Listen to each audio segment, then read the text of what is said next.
Actually 2012 जब हम England हमारे यहाँ खेलने आया था पाकिस्तान दुबई में जी, तो मुझे मेरे मैनेजर ने कहा था कि यार सईद भाई कोई ऐसी बात करो जिससे इंग्लैंड की टीम परेशान रहे।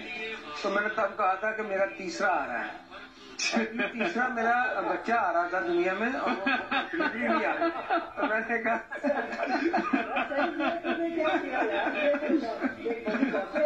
तो मैंने डिलीवरी की तो बात ही नहीं की। सोच रहे थे कि बाकी कोई तीसरा कुछ और है। अच्छा, दैट्स इंटरेस्टिंग। ठीक है, दोस्तों वो परेशान हो गए थे कि दूसरा तो था, तीसरा कौन सा? ओके, वो तीसरा कौन सा था उसके ऊपर आपको पता उस सीरीज में मैंने वो मेरा तीसरे को ढूंढते ही रहे और मैंने उनके 24 विकेटें ली उसे पूरे 3 टेस्ट मैचेस में और मुझसे वो आगे लगे रहे। तो वो मुझे कहता था नासिर सैन वे तीसरा कमिंग लेकिन